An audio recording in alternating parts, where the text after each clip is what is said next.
Hello' friends, মোৰ এই test support YouTube চেনেলটোলৈ আপোনালোকক স্বাগতম জনাইছোঁ। ফ্ৰেণ্ডছ, আজিৰ এই ভিডিঅ'টোৰ জৰিয়তে মই আপোনালোকক দেখুৱাম আপোনালোকে অনলাইন যোগে কেনেকৈ পুলিচ ভেৰিফিকেশ্যন চাৰ্টিফিকেট এখন বনাব পাৰে, কেনেকৈ এপ্লাই কৰিব, কি কি নথিপত্ৰ ইয়াৰ কাৰণে প্ৰয়োজন হ'ব, গোটেইখিনি এই ভিডিঅ'ত মই সামৰি লৈছোঁ।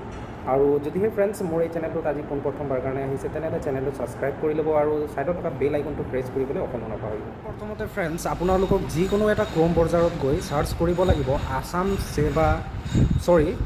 আসাম পুলিচ সেৱা সেতু বুলি আপোনালোকক ছাৰ্চ কৰিব লাগিব। ফ্ৰেণ্ডছ, আপোনালোকে ইয়াত তলত দেখা পাইছে আসাম পুলিচ সেৱা সেতু, এনেকুৱাকৈ আপোনালোকক ছাৰ্চ কৰি দিব লাগিব। ছাৰ্চ কৰাৰ পিছত ফ্ৰেণ্ডছ, আপোনাৰ ওচৰত এনেকুৱাকৈ এখন ডাছবৰ্ড খোলা খাব। ইয়াৰ লিংকটো আপোনালোকে ইয়াত দেখা পাইছে polcitizen.assam.gov.in বুলি আহিছে। এনেকুৱাকৈ আহি যোৱাৰ পিছত ইয়াতে ফ্ৰেণ্ডছ আপোনালোকক কি কাৰণে পুলিচ ভেৰিফিকেশ্যন চাৰ্টিফিকেট লাগে ইয়াত আপোনালোকে চাব পাৰে। আপোনালোকক যদি চৰকাৰী কামৰ কাৰণে লাগে, ইয়াত দেখা পাইছে গভাৰ্ণমেণ্ট এমপ্লয়মেণ্ট ভেৰিফিকেশ্যন, চৰকাৰী নিযোগ পৰীক্ষণ বুলি কোৱা হৈছে। আৰু যদি আপোনালোকক প্ৰাইভেট চাকৰিৰ কাৰণে বা এডুকেশ্যনৰ কাৰণে পুলিচ ভেৰিফিকেশ্যন চাৰ্টিফিকেট লাগে, তেনেহ'লে আপোনালোকক প্ৰাইভেট এমপ্লয়মেণ্ট ভেৰিফিকেশ্যনত ক্লিক কৰাৰ পিছত ফ্ৰেণ্ডছ, আপোনালোকে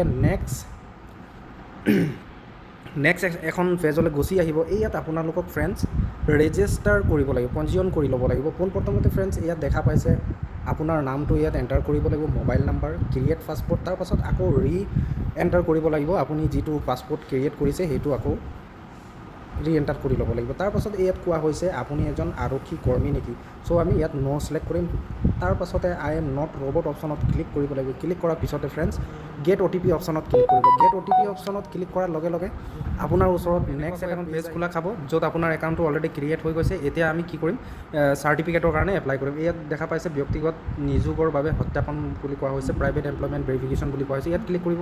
ক্লিক কৰাৰ লগে লগে ইয়াত আপোনাক কি কোৱা হৈছে যে আপুনি প্ৰাইভেটৰ কাৰণে এইটো কৰা হৈছে। চ' পাৰ্পজ ফৰ ভেৰিফিকেশ্যন, কি কাৰণে পাৰ্পজ, প্ৰি এপইণ্টমেণ্ট, এনেকৈ ছিলেক্ট কৰি ল'ব লাগিব। কণ্টেক্ট নাম্বাৰ, নাম, ইমেইল ID, ফিমেল নে মেল, কি জন্ম তাৰিখ, গোটেইখিনি ইয়াত পাৰ্মানেণ্ট এড্ৰেছ আৰু টেম্পৰেৰী এড্ৰেছ গোটেইখিনি ইয়াত এণ্টাৰ কৰিব লাগিব। আপোনাৰ থানা কি, ওচৰত যিখন থানা আছে এইটো থানা আপোনালোকে ছিলেক্ট কৰি ল'ব। ছিলেক্ট কৰাৰ পিছত ইয়াতে কোৱা হৈছে নিজৰ আইডেণ্টিটি প্ৰুফ এটা লাগিব, যিখন আপোনালোকে আধাৰ কাৰ্ড দিব পাৰে। আধাৰ কাৰ্ড ইয়াত আপলোড কৰিব লাগিব।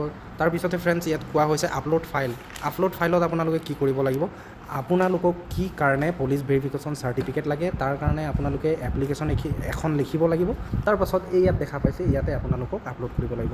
তাৰপাছত কৈছে আপলোড কপি অফ এডভাৰটাইজমেণ্ট বুলি কৈছে, যে আপুনি কোনটো সংস্থাক বা আপুনি কোনটো ইনষ্টিটিউটক এই চাৰ্টিফিকেটখন দিব, তাৰ পৰা কিবা আপুনি বিজ্ঞাপন পাইছে নেকি, তেনেকৈ যদি কিবা কপি আছে তেতিয়াহ'লে আপোনালোকে ইয়াত আপলোড কৰিব পাৰে, নতুবা আপোনাৰ এপ্লিকেশ্যনখনেই ইয়াত পুনৰ আপলোড দিব পাৰে। তাৰপাছত ইয়াতে আপোনাক মন্তব্য কিবা এটা ৰিমাৰ্ক লিখি দিব লাগিব, কি কাৰণে বা লাগে সেইটো জাষ্ট থুলমূলীয়াকৈ লিখি দিব লাগিব। তাৰপিছত আই হেয়াৰ বাই ভেৰিফাইড বুলি চাৰ্টিফাইড ডেট দ্য ইনফৰমেশ্যন ফাৰ্নিচাৰ্ড এনেকৈ বুলি আছে, ইয়াত টিক লগাই ল'ব লাগিব। তাৰপিছত ছাবমিট বুলি কোৱা হৈছে, ছাবমিট অপশ্যনত ক্লিক কৰি দিব লাগিব। ছাবমিট অপশ্যনত ক্লিক কৰাৰ লগে লগে আপোনাক 100 টকা এটা ইয়াত পে'মেণ্ট কৰিব লাগিব। পে'মেণ্ট আহি যাব। ষ্টেটাছ চাবৰ কাৰণে আপোনালোকে ইয়াত দেখা পাইছে ষ্টেটাছ স্থিতি বুলি, ইয়াত ক্লিক কৰিব লাগিব। ক্লিক কৰাৰ লগে লগে আপোনাৰ ওচৰত এনেকুৱাকৈ এখন ডাছবৰ্ড খোলা খাব, য'ত দেখুওৱা হৈছে আপোনাৰ ইয়াত ৰিফাৰেঞ্চ নাম্বাৰ দি দিয়া হৈছে। তাৰপাছত আমাৰ ডিষ্ট্ৰিক্ট ওলাই গৈছে, নাম ওলাই গৈছে, ষ্টেটাছ কৈ আছে ইয়াত আণ্ডাৰ প্ৰচেছ বুলি ওলাই আছে। তাৰপিছত পে'মেণ্ট আমাৰ ছাকচেছফুল হৈছে। আৰু পে'মেণ্টৰ যদি ৰচিদখন আপোনালোকে ডাউনলোড কৰিব বিচাৰে, তেনেহ'লে ইয়াত ডাউনলোড আইকন আছে, এই ডাউনলোড আইকনত ক্লিক কৰিব লাগিব। ক্লিক কৰাৰ লগে লগে আপোনাৰ ওচৰত এই যিখন পে'মেণ্টৰ ৰচিদ সেইখন ডাউনলোড হৈ যাব। আশা কৰিছোঁ ফ্ৰেণ্ড আপোনালোকে আজিৰ মোৰ এই ভিডিঅ'টো বুজি পালে, কেনেকৈ আপোনালোকে পুলিচ ভেৰিফিকেশ্যন চাৰ্টিফিকেট